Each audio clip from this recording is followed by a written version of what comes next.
विभुं प्राणनाथं विभुं विश्वनाथं जगन्नाथनाथं सदानन्दभाज्यम् भवद्भव्यभूतेश्वरं भूतनाथं शिवं शङ्करं शम्भुमीशानमीडे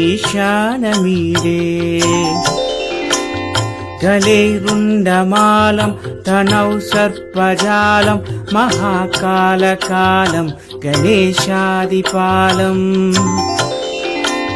जटाच्यूतगङ्गोत्तरङ्गैर्विशिष्यं शिवं शङ्करं शम्भुमीशानमीडे मुदामाकरं मण्डनं मण्डयन्तं महामण्डलं भस्मभूषाधरन्तम् अनादिं हपारं महामोहमारं शिवं शङ्करं शम्भुमीशानमीडे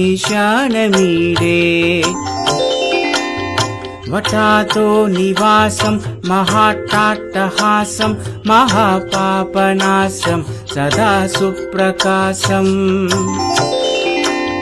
गिरीशं गणेशं सुरेशं महेशं शिवं शङ्करं शम्भुमीशानमीडे गिरीन्द्रात्मजा सङ्गृहीतार्त्यदेकं गिरौ संस्थितं सर्वदा पन्नगेकम्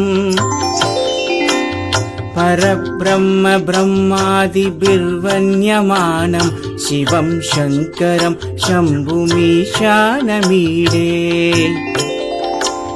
कपालं त्रिशूलं कराभ्यां ददानं पदं भोजनं राय कामं ददानम् बलिवर्धयानं सुराणां प्रदानं शिवं शङ्करं शम्भुमीशानमीडे शरच्चन्द्रकात्रं गणानन्दपात्रं त्रिनेत्रं पवित्रं गणेशस्य मित्रम्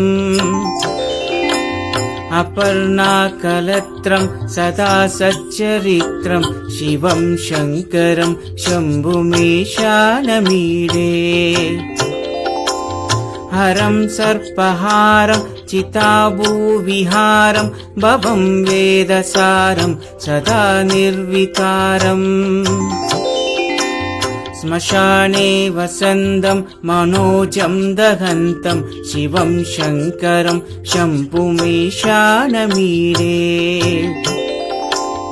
स्वयं यत्प्रभाते नरशूलपाणे पठेत् स्तोत्ररत्नं तिह प्राप्य रत्नम् सुपुत्रं सुधान्यं सुमित्रं कलत्रं विचित्रैः समाराध्य मोक्षं प्रयाति।